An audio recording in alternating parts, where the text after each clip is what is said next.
This session will be a wee bit different than it typically is in other years where we present new stuff. A lot of years, we'll all head into the 40-foot dome and we'll show you the latest, sexiest marketing demo that we've put together. And the online forum wasn't really that great for being showy, but I think you guys will be excited to see some of the new features that we've put into Starry Night. There can be years, sometimes multiple years at a time where, Clint, who's our main software guy for Starry Night, is just completely consumed with, getting Dave Bradstreet's curriculum features to work, or, we can lose a whole 6 months sometimes to just repairing and fixing bugs and tweaking the UI and things like that. Last year, Clint really carved out some time to make some visual changes to Starry Night to do some things that look a little more sophisticated. And it was a really fun few months because Clint would get to be about 2 weeks from the end of making a new one. And I would say, well, gosh, if you're going to have bandwidth in a month, I'd sure like to see this or that. And I would say, Clint, you could keep me honest, but I would say for about 4 or 5 months, all we did was put new visual features into Starry Night.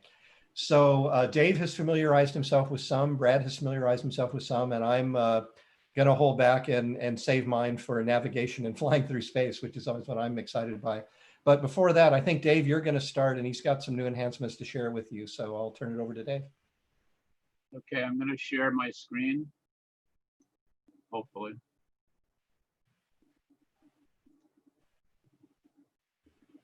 So everybody should see my render box screen. You should see roughly an orrery of the inner planets. So thanks to Clint, we have something now called orbit trails. So I want to demonstrate that for you because it's aesthetically kind of cool. So what we can do, I'm going to turn the orbit trails on. Right now it's just normal orbits. So I'm going to turn the orbit trails on for the inner planets.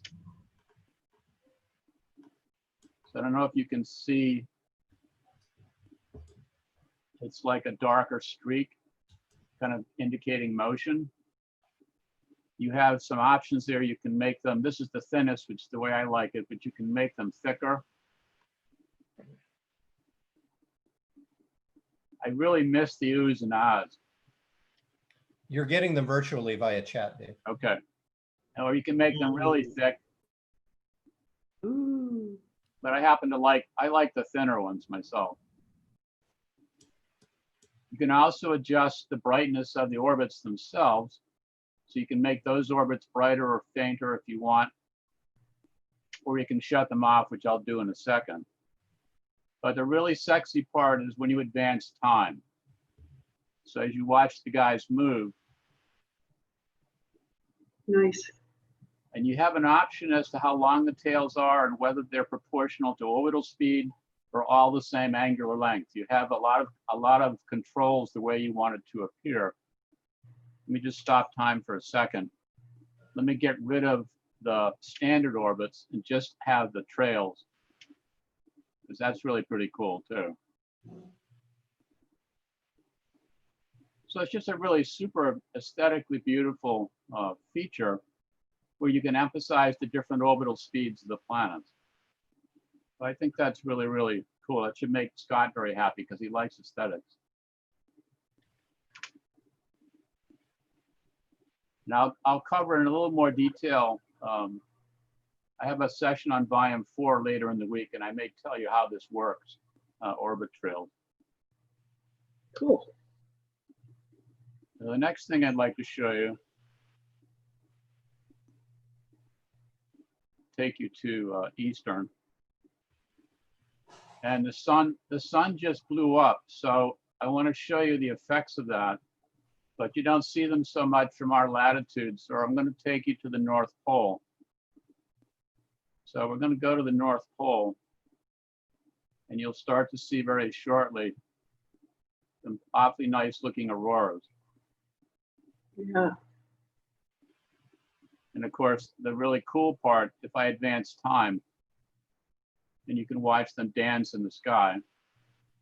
And you have controls as to, you know, how bright they are, how active they are, that kind of stuff.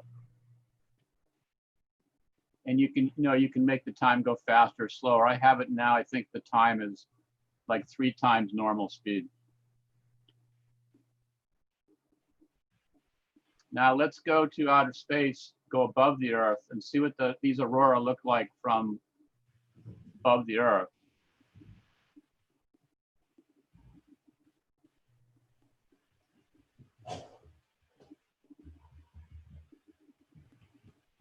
Cool. Okay, and if I speed up time, I think this is 10 times normal speed. So you can see them dancing around the North Magnetic Pole here. So far, so good. So that'll be a great feature for you to add. I have seen this in the dome, and it's fantastic in the dome. I'm trying not to say things like, gee, it looks really better in the dome than this. I don't want to keep saying that. Just know that that's the case. When you see this on the dome, you're going to go nuts. But it's pretty impressive the way it is now. The next feature that's related to this, I didn't even know Clint was working on this. I think Clint never sleeps. And you'll know immediately what it is. It's the magnetosphere of the Earth. So I'm going to zoom out a little bit so you can see the magnetosphere in all its glory. The northern polarity is the orange color, and the southern polarity is blue, because that's the way it is in real life.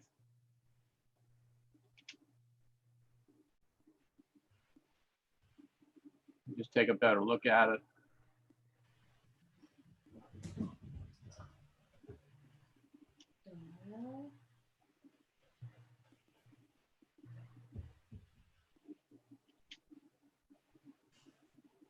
Just fly around a little bit. You can see how the side facing the sun, right? The solar wind is pushing it like it does, shapes the magnetosphere. And I don't know if you can tell, I'm going to show you in a second, but the lines themselves also fluctuate with time, and you can adjust that as well. So you can make the lines fluctuate a lot or not a lot or whatever.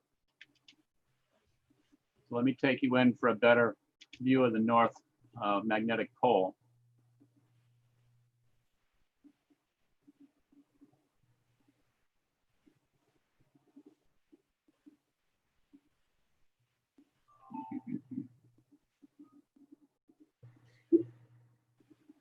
Okay, and then if I speed up time, you can see the auroras going around where the field lines go into the Earth, as they do. And then let me show you the magnetic field lines oscillating with time, give you a better view.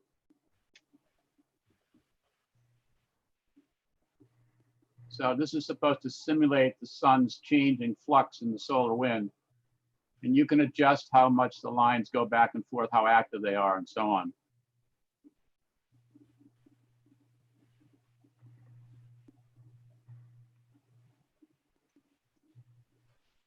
I just want to check, make sure I did this.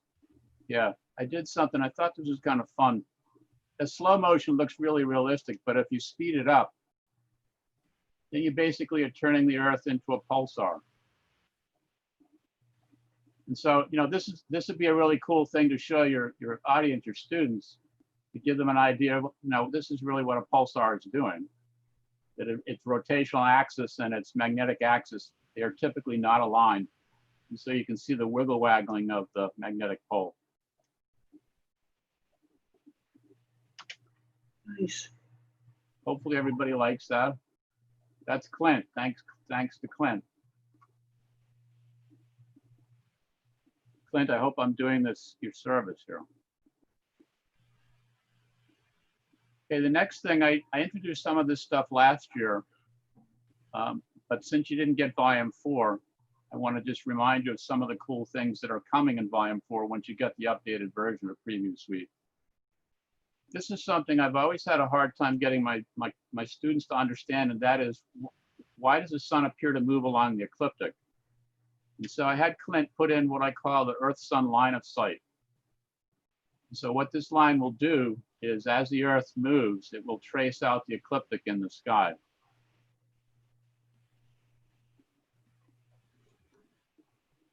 So this is part of a lesson about why the sun appears to move on the ecliptic, which I'll show you more of later in the week when we go through volume 4 in detail.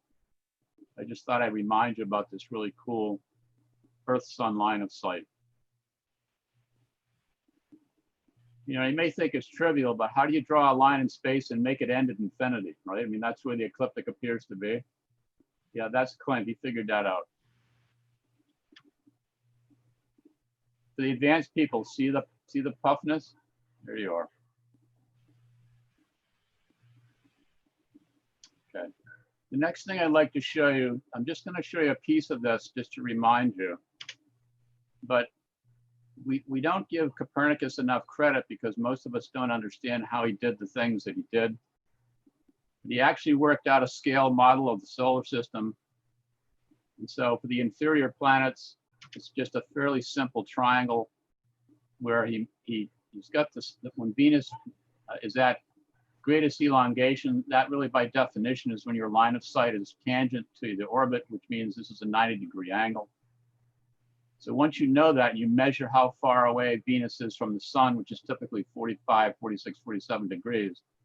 Then you can solve for this leg of the right triangle to get the distance, right?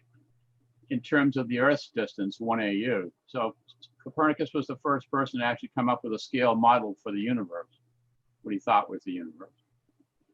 So what I asked Clint to do is to start putting in some of these lines so that we could actually do this, reproduce Copernicus's method in such a way that people will actually understand it. And so what Clint did was he gave me lines. This was a continuation of the idea of the Earth-Sun line of sight. Draw a line between the Earth and the sun and put the distance there. Okay. And then the line between a planet and the sun. And then a line between the Earth and that planet. So you have this astronomical triangle that you're dealing with. And then put in the appropriate angles. So the 44.1 degrees, if you had a sextant, this would be the angle between the sun and Venus in the sky. Okay. This angle you wouldn't know, per se. So then as you go through time, what you want to do is when this angle is at its maximum, this is going to be 90 degrees.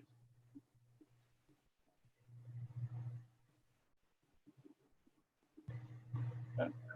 And so you measure the greatest elongation angle. That greatest angle means this is 90. You've got all the angles, and you know this is basically 1 AU. You can immediately solve for the distance between the sun and Venus. Okay, and this particular observation comes out to 0.72. The real answer for this particular configuration is 0.73. So that's pretty good for government work. It doesn't always come out that easily. It comes out well for Venus because Venus's orbit is a circle, and of course Copernicus is assuming everything is a circle. The real sexy part of this is obviously Copernicus couldn't do that from outer space. His ship didn't have any fuel, so he had to do all this from the ground. And so here's the ground view. Here's the sun at the horizon, there's Venus. And all these lines that Clint put in are actually still visible from the ground. So that basically you've got a sextant that you can put up on the sky.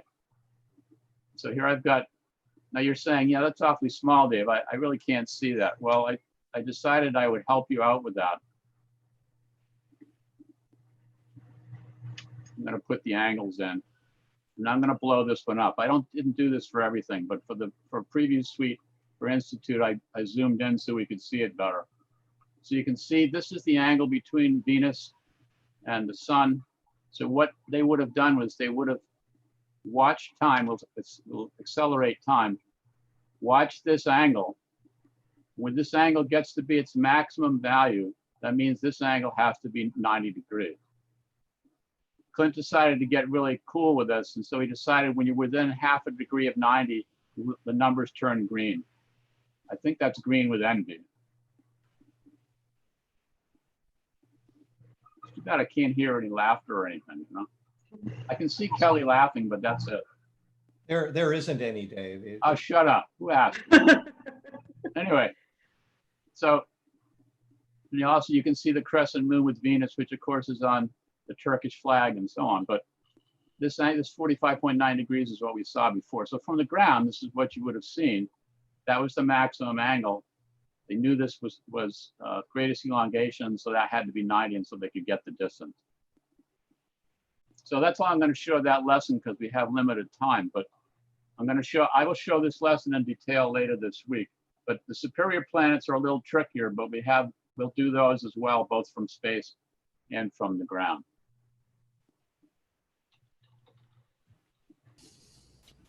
And then the last thing I want to show you, again, I showed you this last year, and that's Kepler's second law. And so what I asked Clint to do was to draw out the pie-shaped segments in equal intervals of time. This is Mercury. And what the value down here is, this is the theoretical value for the time that I picked. And again, I'll go through this in more detail when I talk about volume 4. But I just find that when I show my students this, they actually get it because they can see it drawing out. Each one of these is numerically integrated so that you might say, well, of course that number is going to match that. No, this is theoretical and this is numerically integrated. So that's pretty sexy.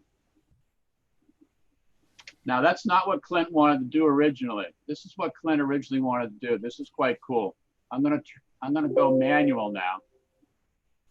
You have another option because they often draw this in textbooks.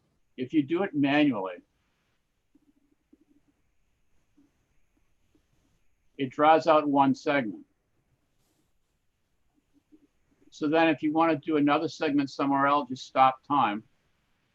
And then when you start up again, you'll draw another segment in a different color, in a different part of the orbit. And you can do as many of those as you want.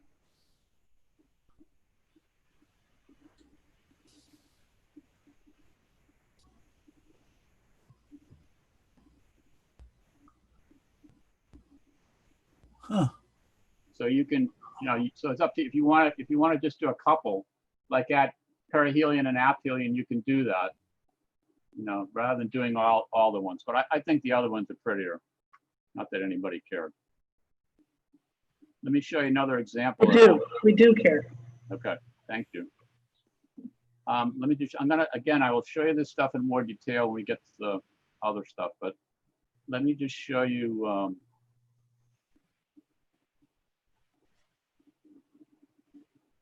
I'll show you Halley's Comet. They're quiet days because in the morning, the instructions were that we shouldn't all like boo and ah and laugh and everything because then we wouldn't be able to hear you. Okay. I think they'd rather hear the laughter than me.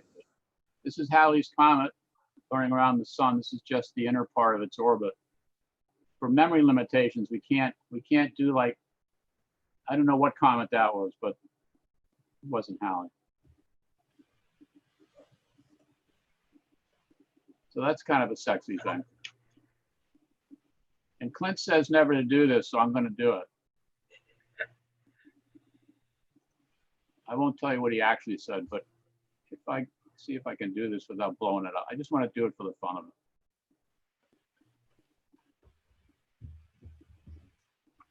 Clint says don't do this at home.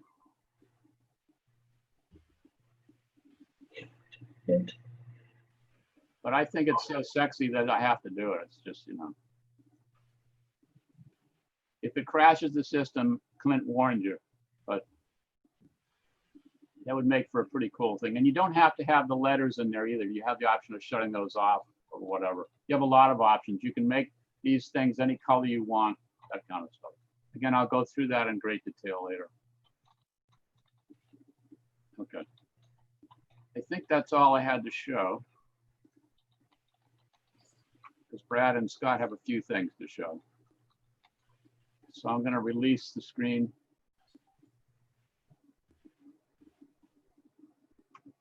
And I guess Brad should take over, right?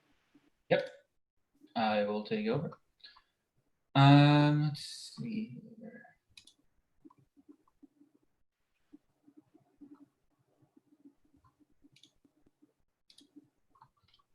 share. First thing I'm going to show might not seem that big, but to people who've been using it for a while, I think it will be kind of nice.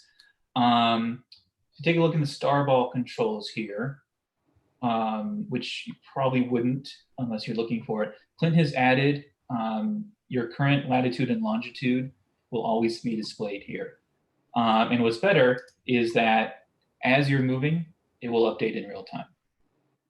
So no more kind of guessing where exactly you are on the Earth if you're moving latitude or longitude. It's always going to be displayed there. So, oh, we can also click in the slider bar too, and it'll jump there. So you don't have to drag to the spot anymore. So that's also a nice feature. I'm gonna move this away and move my render box here. There we go. Make it. Okay. All right. Next thing I want to show that Clint has done is a little timely here. Clint decided for a while that he was going to do some work on comets, and so you may notice that the comet tail here, if you looked at comets before in Starry Night, this is drawn a little bit differently than what you might recognize. And if I kind of fly us through the comet, comet tails are now drawn as 3D particle models. So just like the galaxies, comet tails are drawn as a system of particles. And what's better is that they are dynamic. So as I start time flow here, the comet tail is drawn dynamically. So if I back us away a little bit, as time flows, comets are now a little bit sexier than they used to be. So thanks to Clint on that one. And it is fun to just kind of park yourself behind the comet as well and just see all the material flying at you.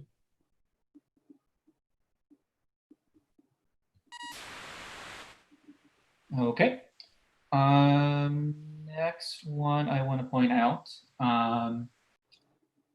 just briefly here, he also did some work on just some visual stuff here and there. One of the things Clint put some work into was to make the rings of Saturn look a lot cleaner. So if you remember from before, if you're not a new Starry Night user, when you got close to Starry Night in the dome, the edges especially just used to kind of, if you got too close, they kind of broke down. And Clint went in and redid how they're drawn, and now I can get really close, as you see here, and they're just nice and smooth and circular. So this looks really good on a dome, as well as on the monitor here. So no more kind of figuring out exactly how you're going to fly around Saturn so that you don't get any weird graphical artifacts there. Clint has smoothed all that out. It's really nice looking now. I can rotate around. And it looks just looks great. So, and I think the last thing I'm going to show, so that Scott has some time for his, is that Clint went in and redid some of the advanced atmosphere shaders for the Earth. So I don't know about you guys, but I typically had the advanced shaders off just because it really didn't add a whole lot to what was drawn on the Earth's surface there. But what we have the ability to do now is I can set a couple main features we can set is the saturation. So I can kind of unenhance, we can make it super artificially blue or kind of get it somewhat realistic. So if you notice, so I drag it all the way to one side. So you bring the controls over there so you can see that as well. We can really saturate it, or I can bring it down and kind of mute that a little bit. But we also have the exposure, like how bright do we want that shader drawn? So I think I can make it, extremely kind of blown out, or very, very dim, depending on how I want it. And this is going to be dependent on your projection system. So, you can now fine tune the daytime, the atmosphere shader so that it matches your projection system. So it's great when you're, outside of the Earth's surface like this, when you're far away. But I have another favorite here that I've set up that'll load, that we are right kind of above the Earth here with a really nice kind of twilight glow going on there. And I don't know, it's a lot better than used to be. I know it's going to be a little bit hard coming through Zoom here, but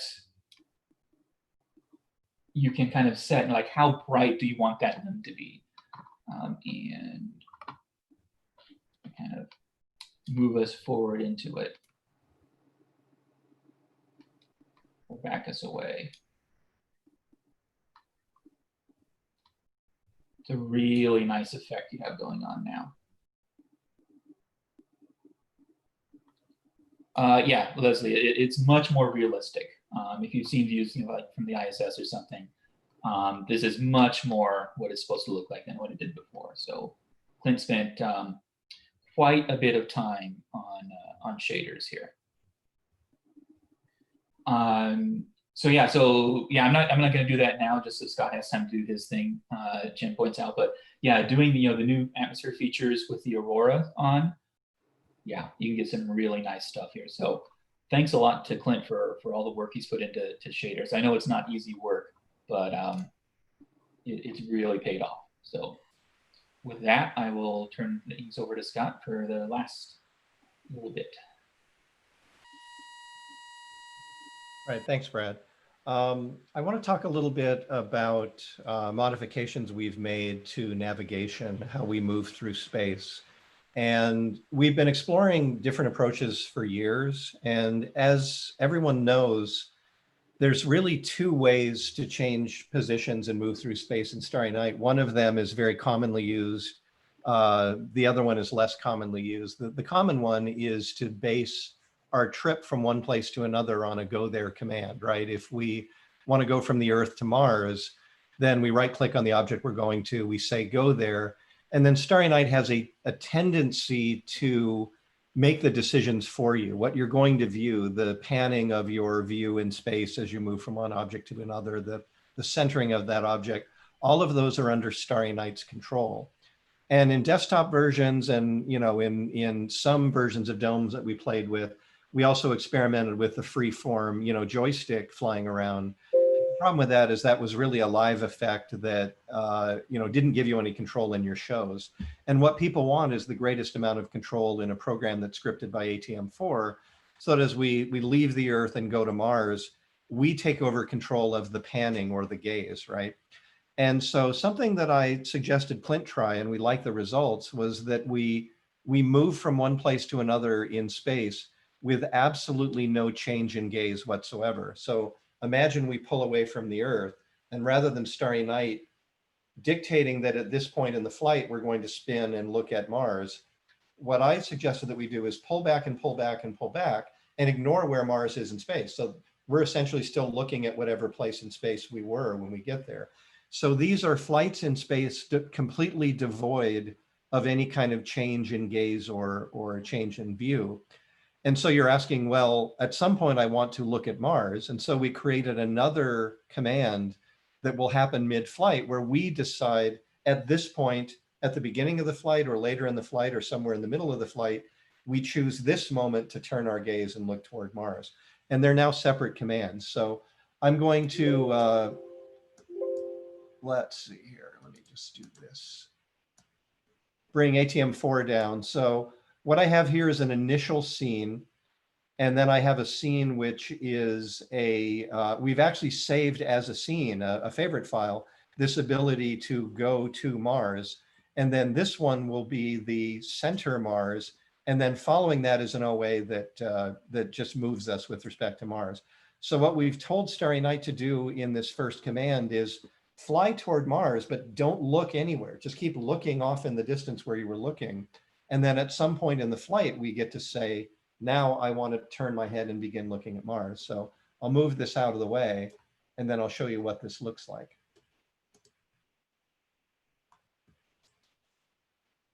So we'll pull away from Earth and fly toward Mars indefinitely until I give it the command to now change my... You're sharing your screen. Oh, sorry.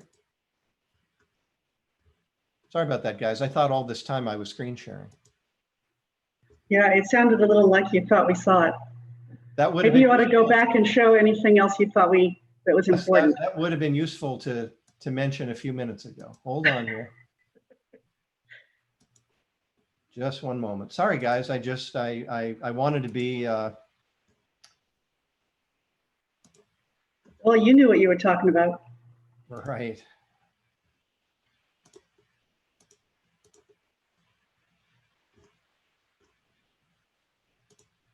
Okay, just give me one moment. Okay, is everybody seeing my pre-flight now? Yeah. And my box view? Okay, sorry guys, my bad.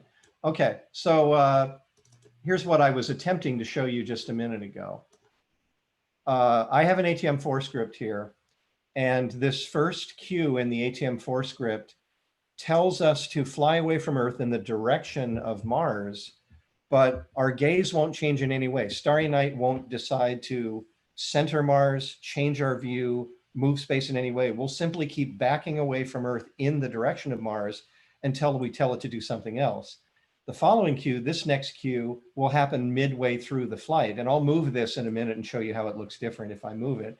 This will begin to turn our heads and look in the direction of Mars. And then when we get to Mars, I put in an OA that's going to move Mars a little bit. So I'm going to move that out of the way and run this script. And now what you'll see is we're pulling away from the Earth with no view state change whatsoever. We don't move our heads at all until I say, let's move our head now. And now we turn our gaze My goodness. toward Mars. I went off mute for that. That's amazing, Scott. And then without any spins or changes at all, we arrive at Mars. And then I've put in another OA, just an orientation animation to bring us closer and move Mars, okay? So here's what I'm going to do now. I'm going to show you ATM4 and show you how we could change this. I could put that start looking at Mars way, way earlier here, okay? So let me restart here.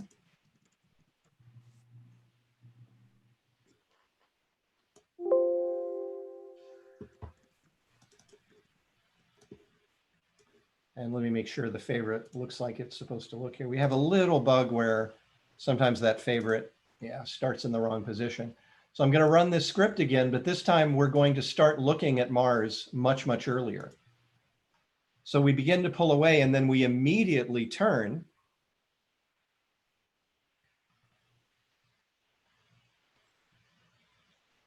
Now, by the time that we stop looking, Mars will be lined up and we'll just fly directly at it. And then the OA again that moves us a little closer to Mars and spins it. And a cool thing about this is we haven't worked out all the user interface yet, but currently we can actually do these as favorites files. So all of these trips are just trips where we go to a place and we never change our view. So if I say go to Venus, watch what we do in space. We just keep looking in the same direction all the time. And we'll actually arrive near Venus without ever having looked in another direction. Okay, we're just near Venus, but now I can say center Venus. Gosh.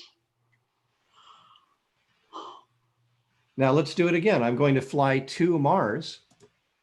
And watch, as we fly through space, Starry Night makes no attempt whatsoever to look in any other direction in space until I tell it center Mars.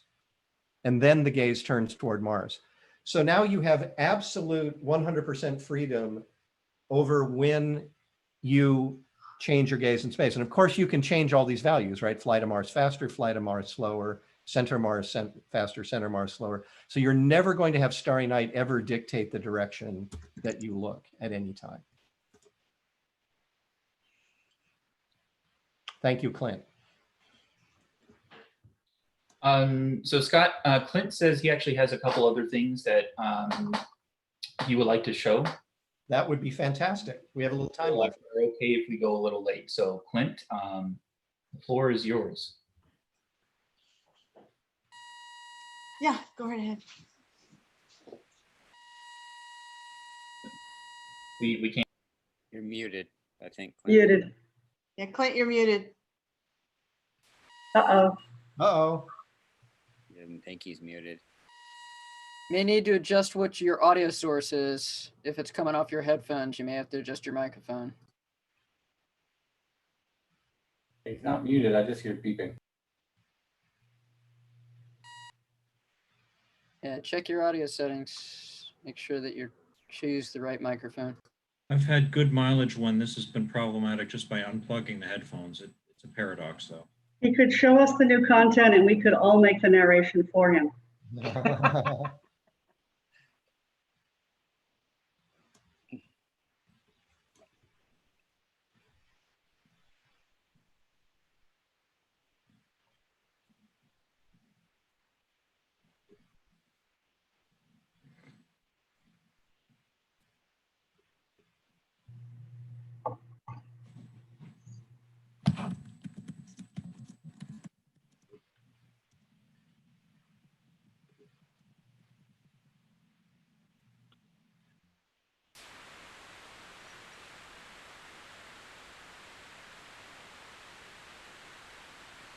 Okay, maybe it's time for some of my trivia. There's somebody amongst us, and so that person shouldn't react. I mean, so we can think about it. There's somebody amongst us who works with high school students on sets and staging productions for musicals. That's one thing. How's Clint doing?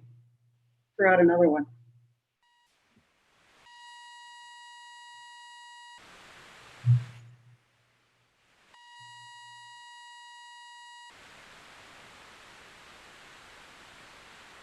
There's two people on here that were trained by Al Gore on how to effectively give climate presentations to the public. You can think about who those people might be.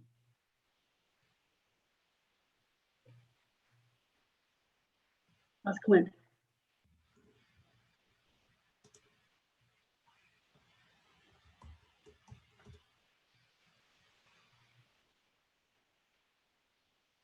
There's somebody in this group who prepares a Halloween yard haunt for neighborhood kids. Don't react. You can try to figure these things out in some of our other sessions for chatting later.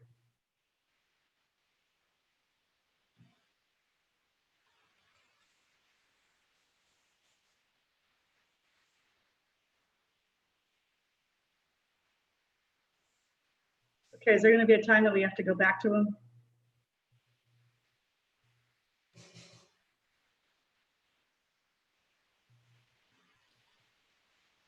It's probably because he left.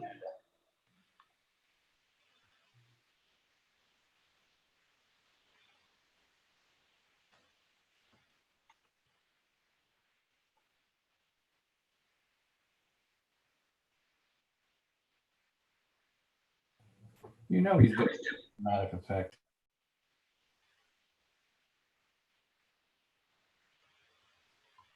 Yeah, you guys weren't excited enough. I'm curious if anybody has any questions about any of those features, how they'll be controlled, how they work, how they're used, etc.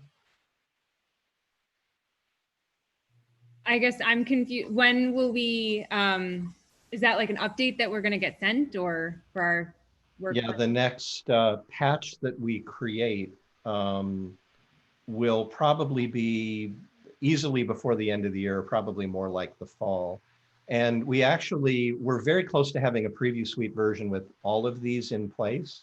And we were just doing some stability tests and we found this version that's a couple of months older was just way more stable. So rather than give you guys a whole bunch of sexy new stuff and have it break everything, we figured, we'll release this in preview suite form in a matter of weeks. They all work, as you can see, but the funny thing is The one where all the effects that Dave and Brad showed you work great, except navigation didn't. So I have the version where navigation works, but all the other ones don't. So we will merge those eventually very soon.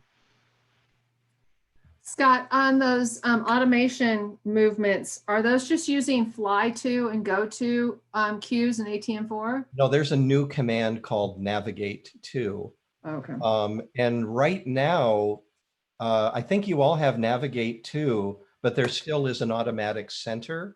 So currently the only way that you would fly to a place but not look somewhere, or look somewhere without flying, would be via ATM4.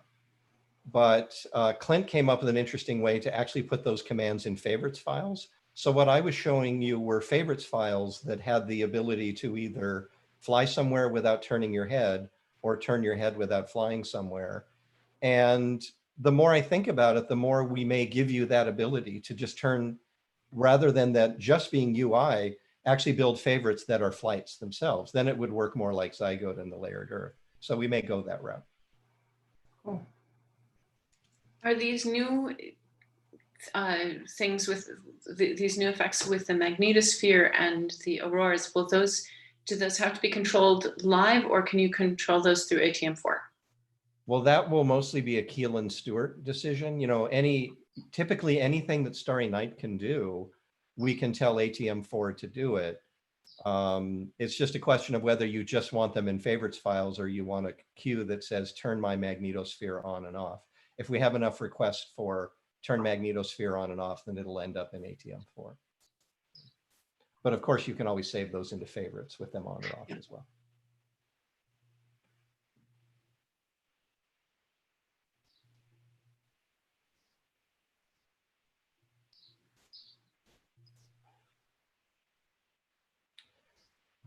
Well, we're coming up to the end of the hour point. I'm here. Oh, finally. Good, good. We have you on you. Sorry, I had to reboot. No problem. Go for it.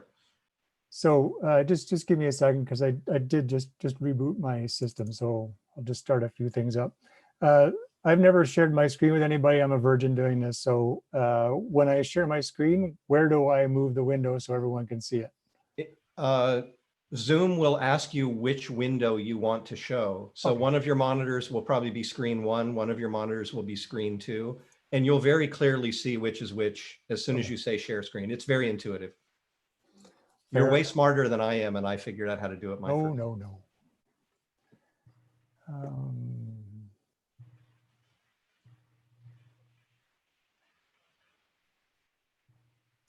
All right, so everybody can hear me okay? Yeah. You're good.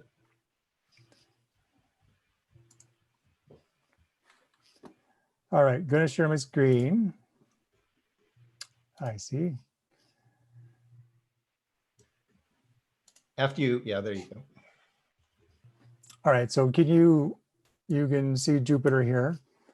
So besides the rings that we have made improvements on with Saturn, we have also added rings to other planets that have rings, although they're subtle. So if I continue doing this, Jupiter has some very subtle rings. And if we get to the point where the sun starts to cross the ring's path, then you can see rings there as well. So they're very subtle, and there are tons of adjustments for this. I will just briefly show you the adjustments here. So if I go to my render box preferences, and I'll just bring that over to here as well.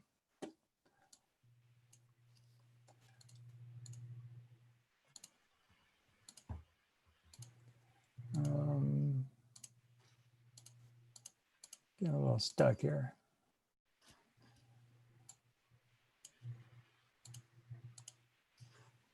It's a Zoom thing, I think. Yeah, it kind of looks like it. Hang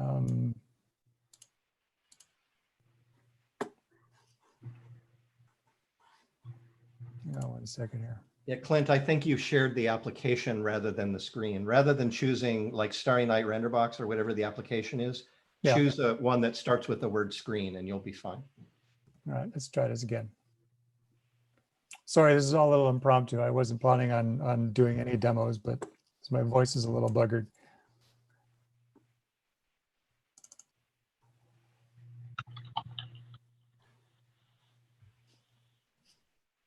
I'm just booting up pre-flight again.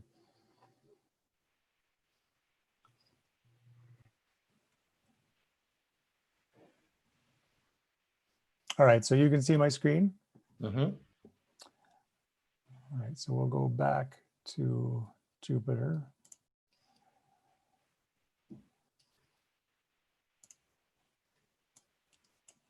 And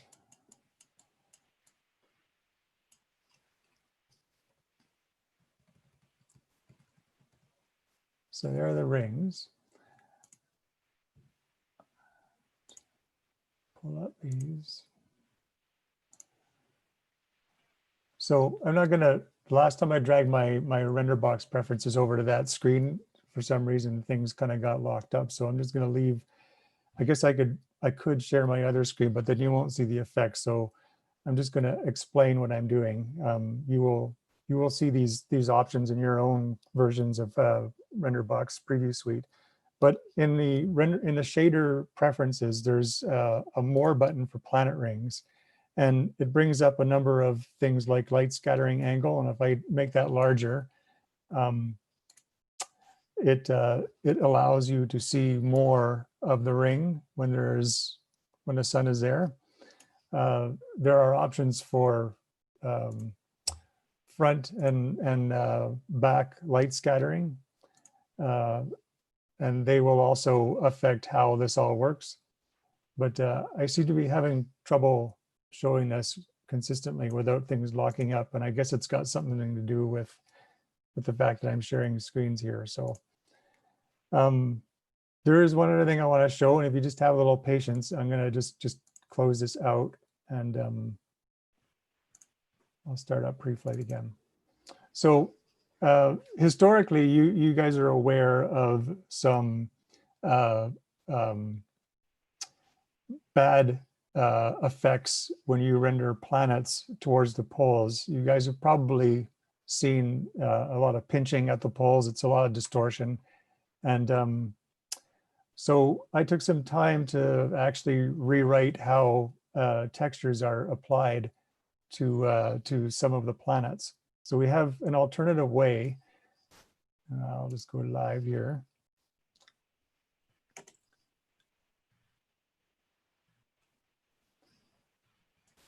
This takes me up.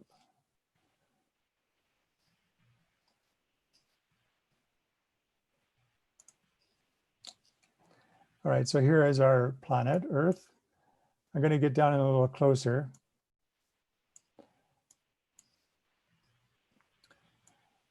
And I'll get towards the pole.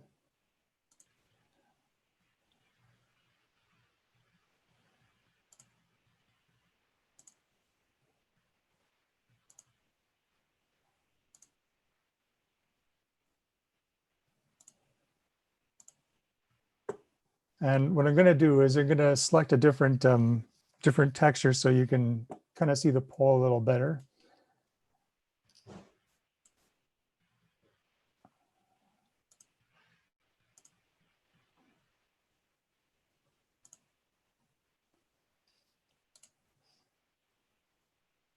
Bear with me.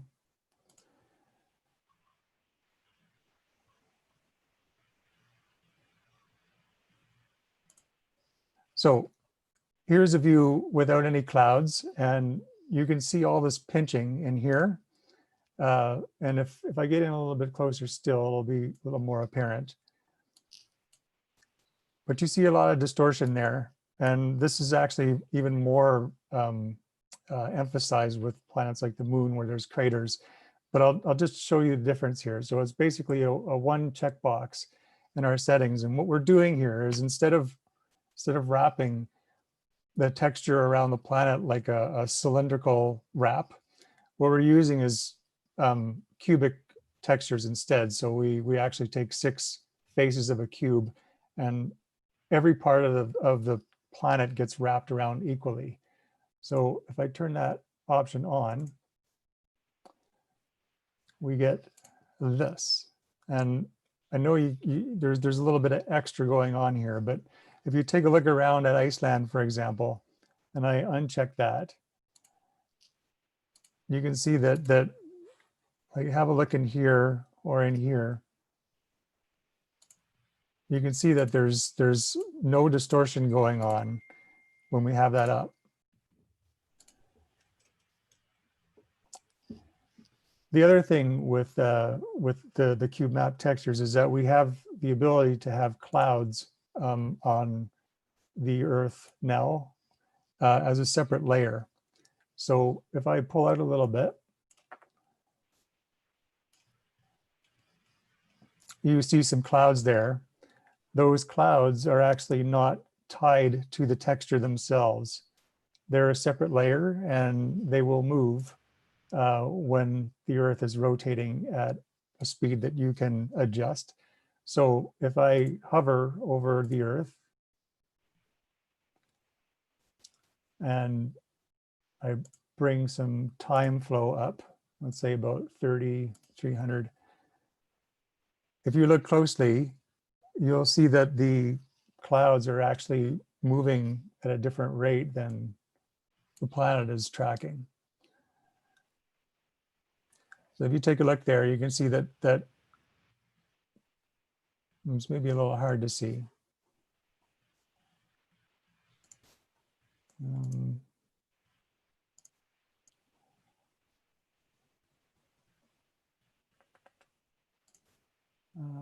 Let's see here.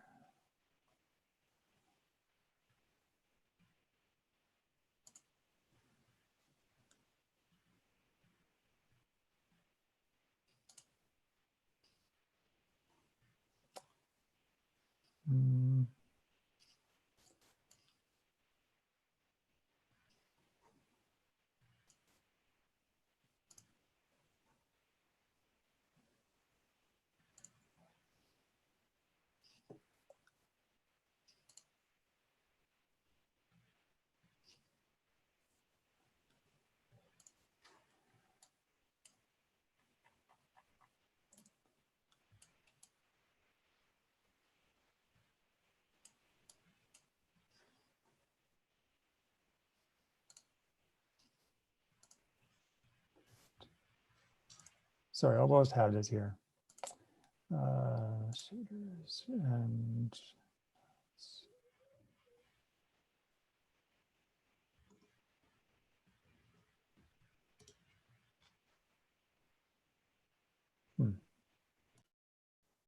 right.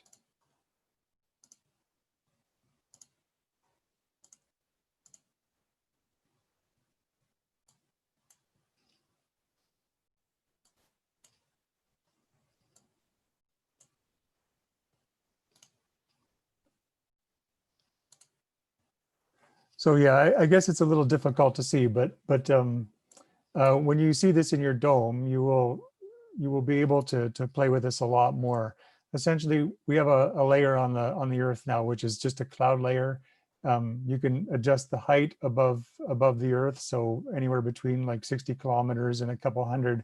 You can adjust the speed that it rotates relative to the Earth. The clouds move in a west to east rotation direction, and the brightness of that cloud layer can also be adjusted as well, and it just makes for a much more sexy looking Earth. So this is just one more feature that was added. So I hope it works out in your domes. So that's all. Beautiful. Thank you, Clint. As Michael suggested at the beginning of decorum today, we promise not to scream and yell and